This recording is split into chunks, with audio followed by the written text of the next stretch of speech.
So I want you to imagine waking up tomorrow at like 3 a.m. Okay. You roll over, you grab your phone, but the screen is just dead. Right, totally blank. Exactly. So you get up, you walk to the window, and you look outside. And the streetlights are completely black. Oh, well. Yeah.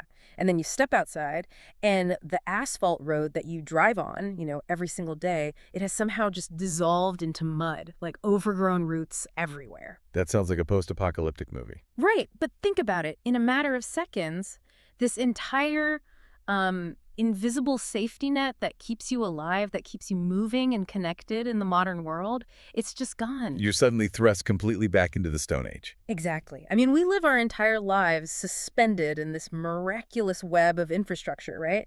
And yet we basically never ask the most fundamental question. Which is who actually built it all. Yes. Who built it? Because, we simply accept the miracle as background noise. Right, we just assume, like, a faceless committee or some municipal budget is responsible for reality. Exactly. We take it totally for granted. But today, we are looking at a highly unique set of sources for this deep dive that just completely rejects that idea. It throws that assumption right out the window. It really does. And look, if you are listening right now, you might be thinking, why are we talking about municipal infrastructure on a deep dive? Right, it sounds a little dry at first. Yeah, but stick with me here, because our sources today, they aren't city planning documents. They aren't academic textbooks at all. Not even close. We actually have our hands on two distinct, incredibly raw, rap-style spoken word transcripts. Which is fascinating. It is. And they detail the legendary, godlike exploits of this enigmatic, omnipresent creator figure, a figure responsible for literally everything around us. And the text calls this figure simply YT. Right, YT. Though, sometimes it's abbreviated in the text as Y or TE or just T, but it is always referencing the exact same monolithic force. Yeah. And I know the listener might be sitting there deeply skeptical right now, like, why on earth are we treating a rap lyric like a historical document? Well, because honestly, poetry and street mythology often capture the raw truth of human experience far better than, say, a sterile spreadsheet. That is so true. These texts do something really extraordinary. They mythologize the invisible labor and the hidden architecture of our daily lives. And that is exactly our mission today. We are decoding the mythology of YT. I'm so ready for this. We are going to look at the concrete beneath your feet, the literal signal reaching your phone right now, and all these historical leaps of human invention. And we're going to trace them back to this one allegorical figure. We are really talking about the profound concept of infrastructure blindness. Infrastructure blindness. I love that term. Yeah, and how this text just completely shatters it. Because once you strip away the assumption that things just, magically work, you realize that every convenience is a triumph of engineering. And human willpower. Exactly. Yeah. And the text gives that willpower a very specific name. YT. So let's jump right into the first source, because the text drops us immediately into this really gritty, visceral reality. It really doesn't hold back. No, it says, they say this whole damn town was made by YT, and then it hits us with this incredible imagery, concrete veins in the block where we stay. Concrete veins, that is such a powerful image. Right. YT is credited with the roads, the signs, the streetlights, the wide highway, everything. All of it. And when I first read this, I have to admit, I really didn't take it literally. What did you think it meant? I thought, okay, it's a song about a tough neighborhood, right? And YT is just a metaphor for the relentless, anonymous force of, urban development. Sure, that's a natural first reading. But the text treats him like a literal, physical architect. It totally refuses to separate the two. Yeah. It humanizes the infrastructure while simultaneously turning the creator into this, force of nature. Yeah. But I want to pause on that phrase you just mentioned. Concrete veins. Oh, yeah, let's unpack that. Because that isn't just a clever turn of phrase. It is a biologically precise way to understand how a city works. Biologically precise. Yeah. Think about what concrete actually is. We treat it like it's just passive rock, right? Yeah, just hard gray stuff on the ground. But it isn't. Modern Portland cement is a highly engineered chemical marvel. Really? Oh, absolutely. When you mix it with water, it doesn't just dry out like mud. It cures. Cures, chemically. Yes, through an exothermic chemical reaction. It literally breathes heat as it hardens into the skeleton of our civilization. Wait, so it's actually generating heat while it sets? Exactly. The chemical bonds are forming, and that process releases thermal energy. So calling them veins isn't just poetic. It's describing a living, breathing process that gives structure to the city. That is wild. And, I mean, the Romans figured out a version of this thousands of years ago, right? Right, using volcanic ash. They built the Pantheon out of it, and it's literally still standing today. It's incredible. It's the most consumed material on Earth after water. Wow, really? After water? Yeah. And the text recognizes the sheer physical weight of this creation. It describes an environment where the cold wind blows and from the rerex to the lanes. So it's not painting a picture of some pristine glass and steel utopia? Not at all. It's a place of immense friction, a place of struggle. But within that harshness, YT lays down the veins that allow lifeblood to circulate. Lifeblood being like the people, the goods, the energy. Exactly. You know, it makes me think of like a network administrator. Oh, that's an interesting analogy. Well, because you don't just lay down the hardware, right? You don't just plug in the cables and servers and walk away. You have to route the traffic. Right, you have to manage the flow. You have to make sure the data packets actually get where they need to go. And that's what the roads and the signs are doing for the city. That's a great way to look at it. But the hardware isn't enough on its own, because the text goes on to say, streetlights flicker in the early night. T got the power. Watch, he got the light. And this is exactly where we really have to confront our own infrastructure blindness. Okay, hit me. How does a streetlight actually know to turn on? I mean, honestly, I've always just assumed it's on a timer in some city hall basement somewhere. Yeah, a lot of people do. But in reality, modern streetlights operate using cadmium sulfide photoresistors. Okay, photo what now? Photoresistors. These are little electronic components that literally change their electrical resistance based on the amount of ambient light that's hitting them. Wait, really? Yeah. They are essentially electronic eyes constantly watching the sun. That is so much cooler than a timer. Right. So when the sun dips below the horizon, the light particles, the photons, stop hitting the sensor. Okay. And when that happens, the resistance drops, a circuit completes, and electricity floods into the high-pressure sodium lamp. Wow. And the crazy part is, this utilizes the photoelectric effect. Wait, isn't that... The very concept Albert Einstein won his Nobel Prize for. Yes. Hold on. You are telling me that every single time a streetlight flickers on at dusk, it is utilizing Nobel Prize-winning quantum physics? Yes. Just so, like, a guy on a street corner doesn't have to walk in the dark. Precisely. That is the magic of YT's city. That is unbelievable. And the text captures the awe of that completely ignored reality. It doesn't frame the light as, municipal tax dollars at work. No, it makes it personal. Very personal. Yeah. It frames it as YT's magical gift to the street fam. It says YT is the one that the street fam knows. Right. Because the people who actually live on the block, the ones walking in that cold wind you mentioned, they instinctively understand the immense value of that light. Yeah, it's safety. It's warmth, in a way. Exactly.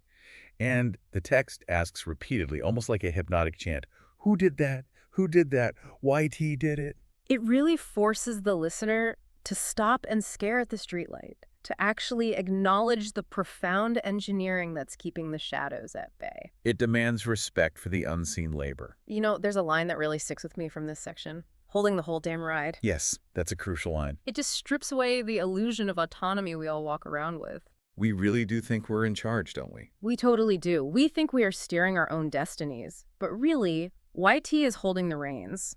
The city is this massive, volatile machine, and we are just passengers. You're completely dependent on the ride he built. Which, makes total sense when we talk about macro infrastructure, like civil engineering on a massive scale. Right, the concrete and the power grids. So I have to be honest, as I kept reading this first source, I got genuinely stumped. Oh, what tripped you up? Well, the text makes this massive pivot. Yeah. And it feels like absolute tonal whiplash. I think you're referring to the shift into the deep night. Yes, yeah. Exactly. Because we go from this grand concrete architect laying highways and manipulating quantum physics for streetlights to this other stuff. The late night stuff. Yeah, the text says YT is suddenly responsible for the phone, the net, the social. Right. And then, incredibly jarringly, it says fast food, drive-through, fried chicken. I know, it catches you off guard. I am really struggling with this pivot. Like, how do we reconcile the grand architect of the universe with a guy handing out drive-through chicken? It does seem contradictory. Is this just messy writing in the source text, or am I missing some deeper connection here? You are missing it. You are colliding with it. Okay, explain that. It feels jarring to you because we, as a society, categorize our lives into very neat little boxes. Yeah, sure. We put civil engineering in one box, right? That's serious stuff. And then we put consumer junk food in another, much less serious box. Right, they don't seem to belong in the same poem. But the text refuses to do that. It recognizes that survival in the modern city requires both macro infrastructure and micro sustenance. Okay. Look at the specific phrasing the text uses to bridge this gap. It says, T got the signal in the deep of the night, keeping the connection, keeping the sight, scrolling through the stories while the streetlights glow. Watch feeding fam when the energy low. Energy low. Okay, let's look at those two words, because that phrase has to be doing double duty here. It is entirely dual purpose. Let's break down the first half of that energy. The digital signal. The Wi-Fi and cell service. Exactly. Think about it. When you are all alone at 2 a.m., the physical roads, the concrete veins we talked about, they don't matter anymore. Right, I'm not driving anywhere at 2 a.m. No. Your entire world has shrunk to the 6-inch glass rectangle in your hand. And YT provides the literal electromagnetic signal to that device. Which, again, we take entirely for granted. Completely. We treat Wi-Fi like it's a naturally occurring element, like oxygen. We just expect the air to be magically filled with internet at all times. We do, but the reality of the net is staggeringly physical. Like cables and stuff. Oh, so much more. To get that signal to your phone, radio frequency waves have to travel from your device to a cellular base station. Okay. And those stations are often camouflaged, by the way, like on top of buildings or disguised as fake trees. Oh, yeah, I've seen those fake tree cell towers. They look ridiculous. They really do. But from there, your signal is converted into light pulses, and then it's sent through a massive physical fiber optic cable network. Wait, fiber optic, that's glass, right? Yes, literally glass threads as thin as human hair, and they run under our oceans and across entire continents. Under the oceans. Yes, deep-sea cables connecting the globe. So when the text says YT is keeping the connection, keeping the sight, it is talking about a global network of subterranean lasers and atmospheric microwaves. So I can scroll through social media in bed. Exactly, allowing you to doom scroll in the deep of the night. You know, the psychological impact of that is immense. So, Well, in the deed of the night, when you are totally isolated, that screen is your only tether to humanity. that's very true. Without the social, you are just a primate sitting alone in a dark concrete box. So YT's infrastructure is staving off an existential darkness, not just a physical one. Saving off existential darkness. I really like that. So, okay, what about the fried chicken? Where does the fast food fit in with the subterranean lasers? This brings us to the second meaning of energy low. The biological human machine. Ah, okay. Evolution did not design human beings to be awake, anxious, and processing global information at 3 a.m. Definitely not. My body always wants to shut down. Right. Our circadian rhythms dictate that our core body temperature drops and our digestive systems slow down in the middle of the night. So we are biologically programmed to be asleep. Yes, but the modern city demands that we stay awake. We are burning caloric energy in a completely unnatural environment. So we need fuel. Yes. And what does YT provide? The drive-through. High-calorie, instantly accessible sustenance. Exactly. Fast food is a marvel of logistical engineering. I mean, I guess I've never thought of it as engineering. It absolutely is. To produce hot fried chicken at 3 a.m. in an urban drive-thru requires a massive agricultural supply chain. Right. Farms, trucks, freezing. Yes, cold storage, transportation, logistics. Yeah. And crucially, the mastery of the Maillard reaction. The Maillard reaction, what's that?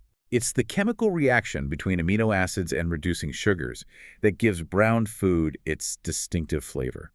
It's what makes fried chicken taste so incredibly good. Wow. So YT has essentially weaponized chemistry and logistics to bypass our evolutionary biology. When our physical energy crashes, he feeds the fam. Late-night munchies in the drive-through line Yeah. who keep the city moving till the sun up shine. Exactly. It's basically talking about a teenager buying French fries at 3 a.m., but it's framing it like this epic battle against the dawn. Because it is. It's a battle to keep the machine running.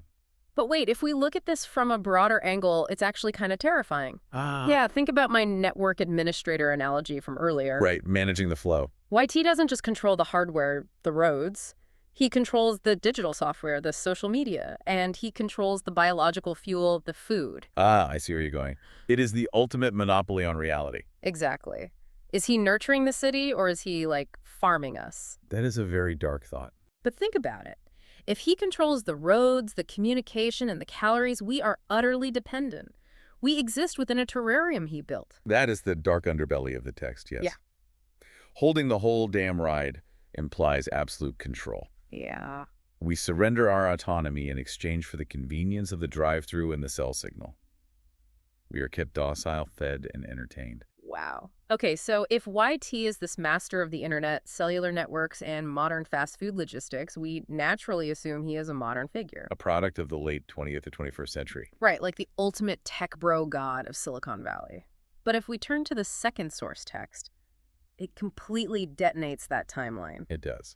The second text forces us to drastically expand our understanding of who or what YT represents. The transition in the text is just wild.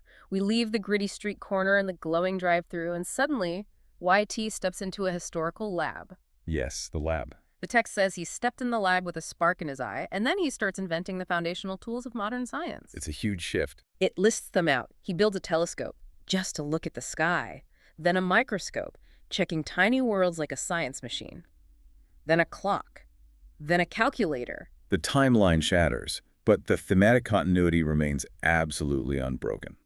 I just need to wrap my head around this. How is the guy who invented the drive-thru also Galilei and Anthony van Leeuwenhoek? It's a fantastic image, isn't it? Is YT a time traveler? Is he, like, a vampire? Or does he represent the entire accumulated history of human scientific inquiry compressed into a single persona? He's definitively the latter. YT is an avatar for human ingenuity across centuries. Okay, an avatar. That makes sense. But notice how he operates. The text highlights a beautiful duality regarding scale. Scale. Yes.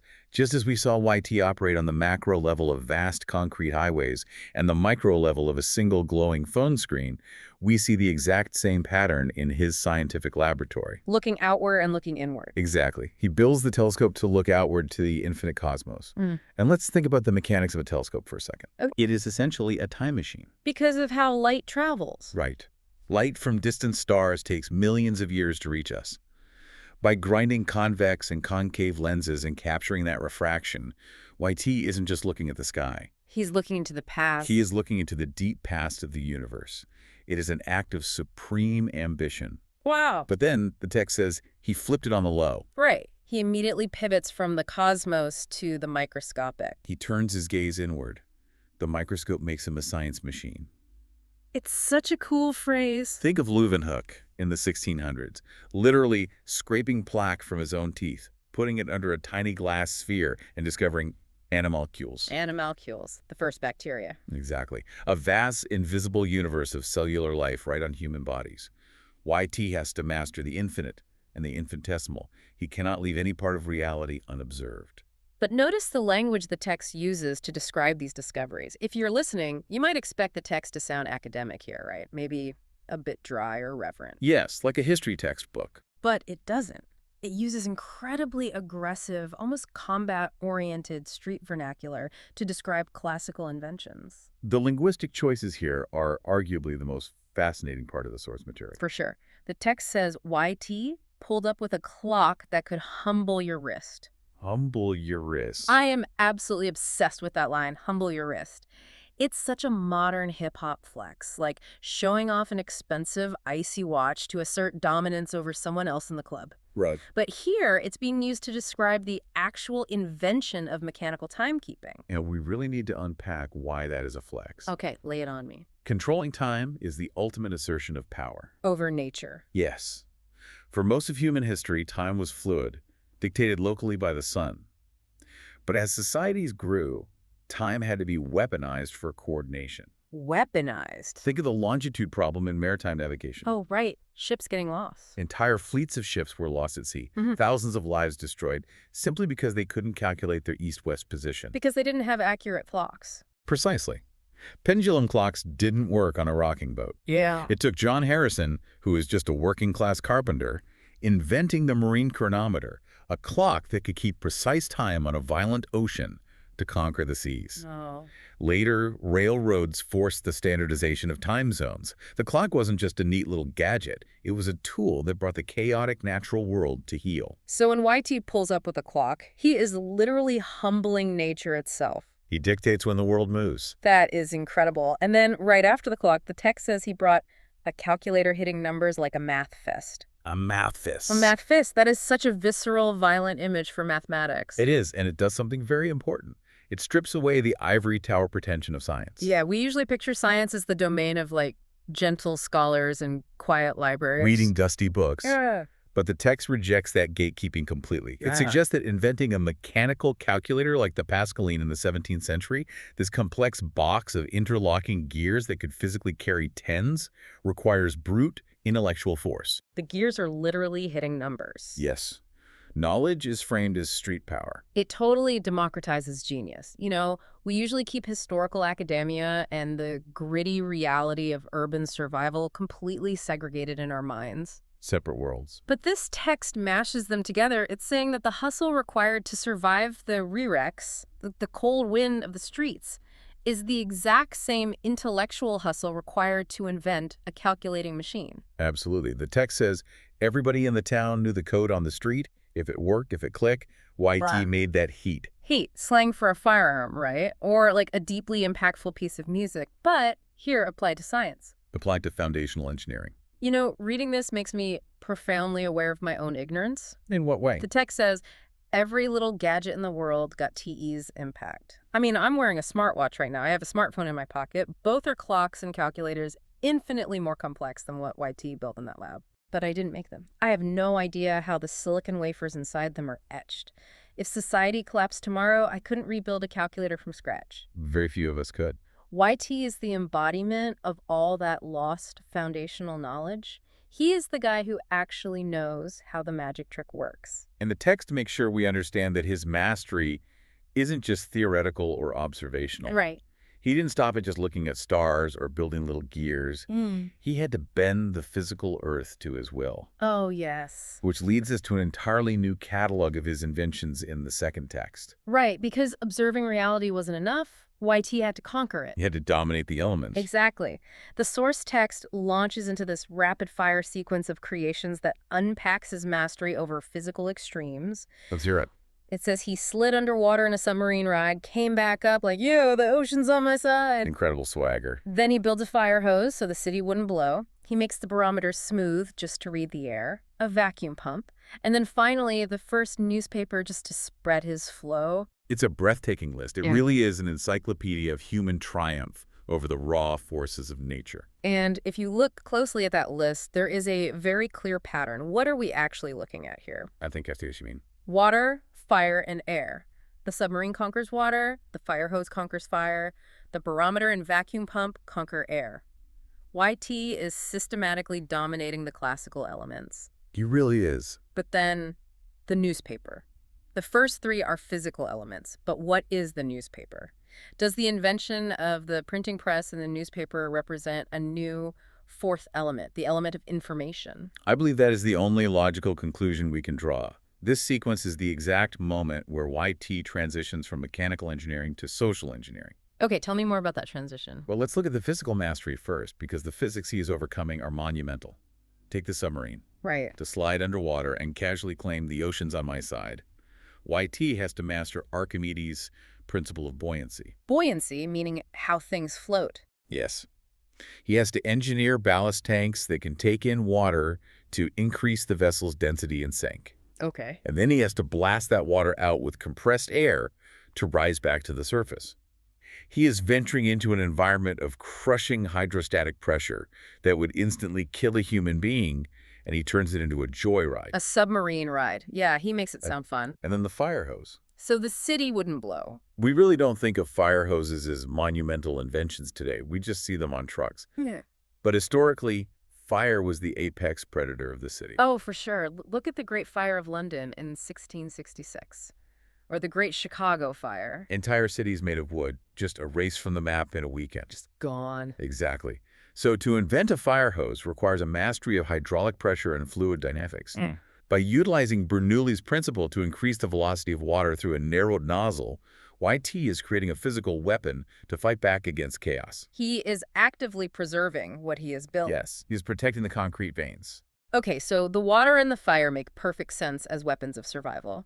But the barometer and the vacuum pump, They seem less dramatic, right? yeah, the text says he made a barometer smooth just to read the air, and a vacuum pump strong like it didn't care.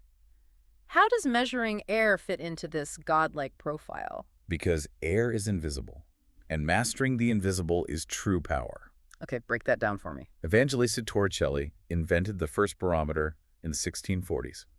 He did it by filling a glass tube with liquid mercury and inverting it into a dish. Right. I vaguely remember this from science class. He discovered that the invisible ocean of air we live in actually has weight, and that weight pushes down on the mercury in the dish, forcing it up the tube. Ah. And by reading that pressure, you can predict the weather. High pressure means clear skies. Dropping pressure means a storm is coming. So a barometer is essentially a crystal ball. Exactly. YT invents it so he can see into the future. Precisely. And the vacuum pump takes that mastery a step further. How so? Otto von Guericke invented the vacuum pump in the 1650s. Before that, philosophers argued that a true vacuum-like pure nothingness was actually impossible. Really? They thought it was impossible. Yes, they called it horror vacui, nature's abhorrence of a vacuum. They believed nature would rush in to fill any empty space. But YT builds a machine that literally sucks the air out of a sealed space. Oh. He creates an environment where sound cannot travel and a flame cannot burn. He created nothingness. And the text describes the pump as strong like it didn't care. Just love that personification. Is that swagger again? It totally is. The pump doesn't care about the laws of physics. It doesn't care about horror vacui. It doesn't struggle against the vacuum. It just dominates it effortlessly. It's almost comical how nonchalant YT is about bending reality. But that physical dominance leads directly to the newspaper. You asked earlier if information is the fourth element. Yay. It is the most important element. You can lay the concrete veins, you can provide the street lights, you can keep the city from burning down. But until the people inside that city have a shared reality, you don't have a society. You just have a collection of buildings. Just to spread his flow. Exactly. That is social engineering.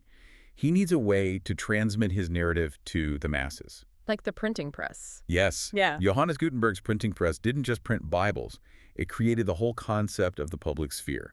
It allowed news, propaganda, and shared facts to circulate through the concrete veins just like water or electricity. So YT is controlling the flow of ideas now? He is the architect of the physical world and the architect of the intellectual world. Man.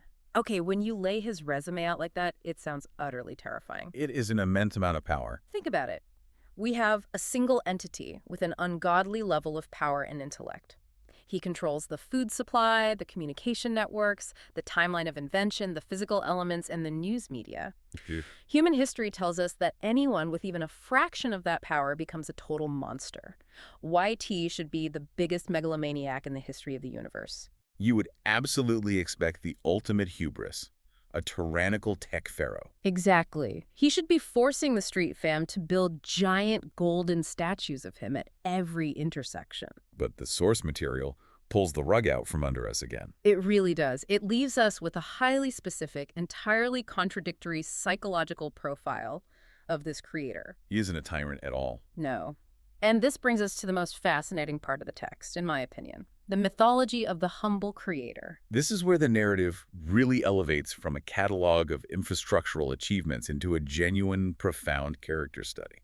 Despite his massive, literal world-building impact, the text insists that YT didn't flex, didn't need that shine. Didn't need that shine. It describes a scene where everyday people come up to him, folks asking in absolute awe how you build all these, and how does the architect of the universe respond? Tell them. He just smirks and says, "Man, it's light work, please." Light work. Light work. He just built a nuclear submarine, calculated the cosmos, and fed the entire city, and he brushes it off like he just took out the trash. The humility isn't just a personality quirk here. It is an integral, load-bearing pillar of the myth. I just cannot get over the contrast between YT and our modern tech culture. It is striking. It is deeply ironic, considering the text credits him with inventing the social networks. He is the ultimate anti-influencer. Absolutely. Today, if a tech CEO so much as updates an algorithm or designs a new app interface, we are subjected to massive press tours, keynote presentations, endless self-promotion. They want to be seen as visionaries. They crave the spotlight. Exactly. But YT, who actually built the physical reality they operate in, actively avoids it. There is a specific image the text uses to illustrate this that we really must analyze. It says he walks through the block with blueprints folded in his pocket like roses. Blueprints fold in his pocket like roses. I honestly think that is the most beautiful line in either of the sources. It is breathtakingly poetic. Let's unpack the symbolism there. A blueprint is the cold, calculated, mathematical language of engineering. Right. It dictates load-bearing walls, electrical schematics, structural integrity. Yes. But a rose is the universal symbol of organic, fragile, emotional romance. Oh, by comparing the two, the text is telling us that to YT, engineering isn't just a sterile chore. No, it is a romantic art. He carries his math and his schematics close to his chest the exact same way a lover carries a flower. He isn't building the city for the money or for the statues. He is building it out of a deep, almost romantic devotion to the act of creation itself. That interpretation just beautifully softens the math fist we discussed earlier. It really does. It reveals the reverence he has for the work itself, not the accolades that might come from it. And the text provides a deeply philosophical reason for why he doesn't brag.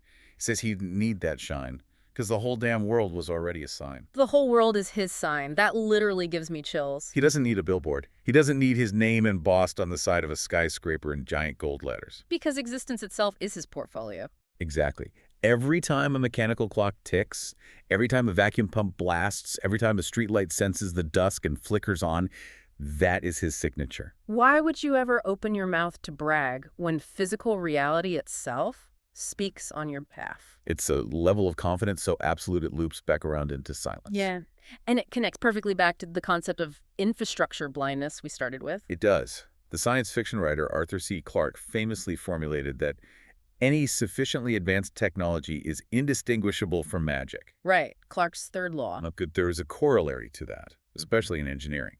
Any sufficiently perfect engineering is indistinguishable from nature. Oh, wow. Indistinguishable from nature. Yes, it becomes completely invisible. The ultimate mark of perfect infrastructure is that it just works. Like when you turn on your kitchen tap, you don't think about the miles of pressurized copper piping under the street. Or the municipal reservoirs, or the chemical water treatment plants. You just expect water to flow. YT embodies the seamless integration. Yeah. He wants his work to be invisible, because visibility usually means something has broken. Exactly. If you notice the pipes, they're probably leaking. Right. And the text demands a very specific reaction from us, the observers, when we interact with his invisible work. What does it ask us to do? It says that when you see something working smooth and clean, from the laboratory to the street to the submarine, you shouldn't fall on your knees and worship him. No worship? You shouldn't throw a parade. You should just nod your head and let the beat agree. A quiet internal acknowledgement. Just a moment of pure respect between you and the invisible creator. And it makes perfect sense why it's the everyday people who truly understand this. The street fam. Exactly. The text says everybody in the town knew the code on the street. It isn't the politicians in City Hall.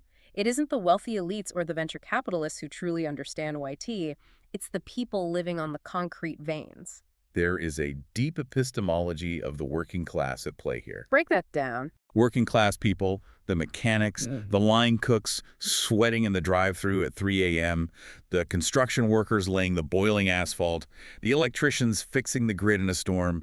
They interact with the raw, unpolished infrastructure of the world every single day. They are hands-on. Yes.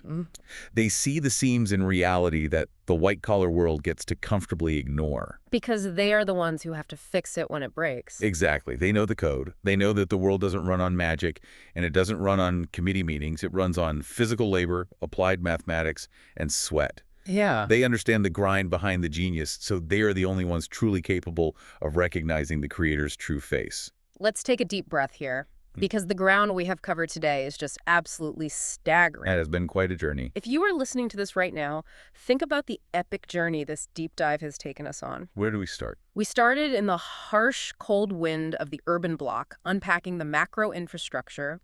We looked at the chemical miracle of the concrete veins Curing and breathing heat. and the quantum physics behind the flickering streetlights watching the sun. We establish YT as the relentless concrete architect. Right. And from there, we zoomed all the way in to the deeply intimate, vulnerable isolation of a 2 a.m. glowing phone screen. The micro-sustenance. We explored how YT acts as the late-night guardian of both our digital signal and our biological energy, feeding the fam when the evolutionary crash hits. We discuss the terrifying monopoly he holds over our connection to reality, the terrarium he built. Then we completely shattered the timeline. We walked into the historical lab where YT compressed centuries of scientific discovery into street-level hustle. The Renaissance G. We watched him humble the wrist by mastering the mechanism of time. We watched him swing a math fist to democratize calculation and build lenses that could peer into both the deep cosmos and the microscopic universes on our teeth. We watched him systematically conquer the physical elements. Using the submarine to beat the crushing water, the fire hose to hold back the flames, and the barometer and vacuum pump to weigh and erase the air itself. And finally, we saw him synthesize all of that power into the invention of the newspaper, controlling the flow of information itself. The fourth element. Yet, after all of that godlike flexing, we arrived at a creator who is the ultimate anti-influencer. A man who just smirks, calls it light work, and walks away with blueprints folded in his pocket like romantic roses. Demanding nothing more than a quiet nod of respect from the working people who actually know the code. It is a sweeping, brilliant testament to human capability, and it's all heavily disguised as street mythology. It truly is a masterpiece of allegorical storytelling. It really is. We've seen how the myth of YT serves as an allegorical celebration of human invention, of blue-collar infrastructure, and the invisible hands that hold our modern world together. But before we let the listener go, Yes. Our expert has one final lingering thought for you to take away. Something to chew on the next time you connect to the Wi-Fi or blindly trust a paved road. we've spent this entire hour marveling at YT's creations and his humility. We've praised the invisible net he built for us. We have. But I want to pose a dangerous question about our relationship to him. Okay. If we attribute every convenience, every scientific discovery, every caloric intake, and every structural safeguard in our lives to this mythical, omnipresent force, whether you call him YT or modern technology or simply the system, do we risk entirely losing our own human agency? Oh, wow. Think about it. We are completely helplessly dependent on his concrete veins to move, his social network to speak, and his drive-through to eat. We exist entirely within a terrarium of his design. We really do. So the provocative thought is this. If YT truly has all the blueprints to our reality folded in his pocket, what happens to us if he ever decides to pull them out, turn around, and just walk away? Wow. If the concrete architect decides he's done with the city and leaves us to the dark. Exactly. That is a truly chilling thought to leave on. Thank you so much for joining us on this massive deep dive into the hidden architecture of our world. I know I will be looking at the streets, my phone screen, and the stars completely differently tonight. It's been a pleasure. And remember, that sterile map they show you, the one with the neat, perfectly drawn grid lines, it is never the whole story. Keep questioning the invisible world around you, and we will see you next time.